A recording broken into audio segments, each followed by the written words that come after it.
ये जो fact finding committee बनाई गई है, इससे भी आप लोग क्या मुतमईन नहीं है? जो एक बार एहतजाज की कॉल दी गई है किसान इत्तेहाद की जानिब से। जी बिस्मिल्लाह रहमान रहीम। सर, सबसे पहले तो जो हमने 29 तारीख को हमारा जो प्रोटेस्ट था उसमें आप देखें कि हमारे साथ बात तक नहीं की गई। किसी शख्स ने हमसे ये,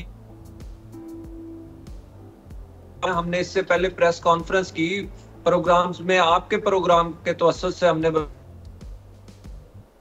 जांच कर रहे हैं क्योंकि हमारी गंदम नहीं ली जा रही। देखें, हम पिछली गंदम जो थी हमसे पिछले सालों में जबरदस्ती उठाई जाती थी।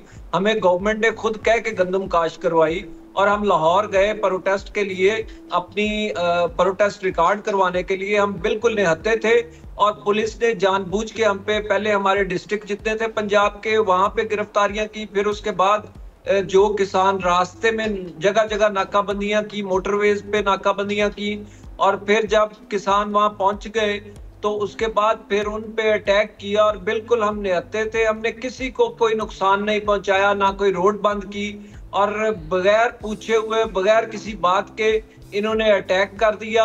और अटैक के बाद फिर हमारे तकरीबन 228 जो कारकुन थे, हमारे रहनुमा थे, उनको गिरफ्तार कर लिया। और उसमें मुझे भी पकड़ा गया क्योंकि फ्रंट पे मैं खुद था, तो लीड कर रहा था मैं उस काफिले को। तो इन्होंने इंतहाई ज्यादती की बात है, यानी इस तरह तो मार्शल एडमिनिस्ट्रेटर भी नहीं करते जिस तरह ये मरियम नवाज साहबा ने पंजाब को बना दिया है।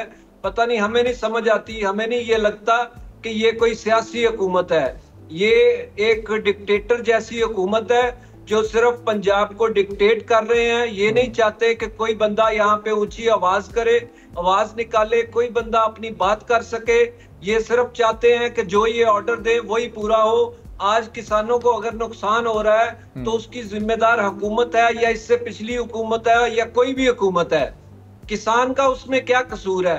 आप फैक्ट फाइंडिंग कमेटियां बनाएं, चाहे जो मर्जी करें, लेकिन हमारी गंदम तो जाया हो जाएगी ना। हमारी खेतों में पड़ी गंदम को नहीं ले रहे आप।